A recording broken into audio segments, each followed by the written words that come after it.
naquela semana que começou as universidades suspenderem aula, o comércio falando de fechar, eu e um grupo de amigas, na verdade nós estávamos em 2 professoras e mais uma aluna, a gente estava indo para um congresso em São José dos Campos. E no caminho, imagina que a gente 9 horas de viagem de Prudente até São José dos Campos, e aí o rádio ligado e a gente acompanhando as notícias. Tanto as notícias do rádio, como também dos grupos. Era um congresso de mulheres, né? Então, era congressos de mulheres e meninas na STEM, né? Então, um congresso no ITA, então, por isso, em São José dos Campos. E aí, então, a gente ouvindo notícia e ouvindo os grupos dos participantes do congresso sobre se ia ter o congresso, se não ia. E aí eu lembro que a gente estava na Via Dutra, né, quase chegando em São José dos Campos, e tinha congestionamento. E aí aquela coisa de que, nossa, a Unicamp já suspendeu as aulas, a USP está discutindo sobre isso. Na UnoOeste, o pessoal não tinha falado nada ainda. No congresso, as mulheres falando, olha, mas nós viemos do Nordeste até aqui, como que nós vamos cancelar o congresso agora? Né? Então, a gente viveu uma cena de filme.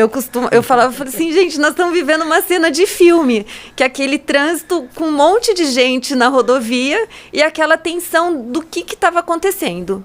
E, no fim, optaram por manter o congresso, mas lá já com todas os cuidados, né, de álcool em gel, não abraçar, não ficar perto, né?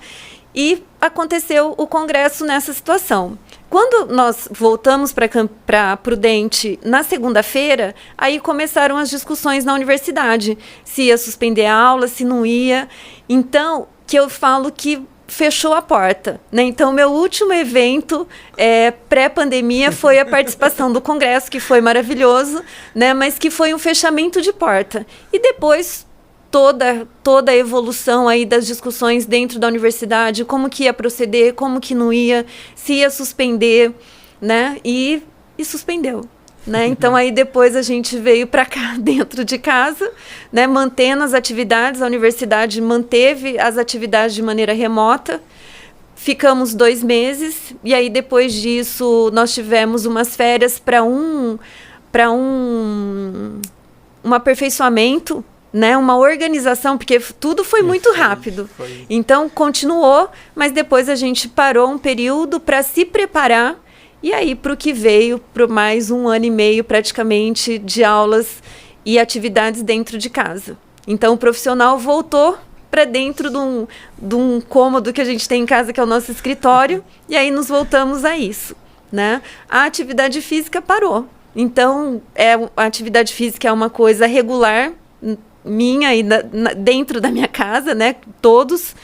E aí também, e os amigos, né? Os amigos próximos. E aí a gente ficou praticamente 1 mês, meio sem saber o que ia fazer. Né? Aquele período, bom, mas nós vamos fazer em casa ou vamos só continuar com as caminhadas? Né? A gente ficou praticamente 1 mês sem saber o que fazer e para depois retomar de novo uma rotina, mas dentro de casa. Né? E aí, depois disso, a gente passou 1 ano e meio nessa situação. Né? De alguma forma estreitando laços de uma forma virtual, então todo mundo junto no virtual, né? Como tem um professor que fala, e seguimos, né? Nós com as nossas atividades familiares restritíssimas, né? E as atividades profissionais dentro do escritório. E aí o interessante é que eu tenho um reloginho que eu marco o passo. Né? E aí a minha média de passos é de 5.500, 6.000 passos por dia. E aí dentro de casa teve dia que deu 120. Né? Nossa, que diferença. Então, né? O impacto disso tudo na nossa vida. De qualquer forma, como você, eu também fui uma privilegiada. Né? No momento de pico, vamos dizer assim, dos hospitais lotados, de muitos conhecidos, né? Então a gente ouvia, fulano morreu, mas a gente não conhecia.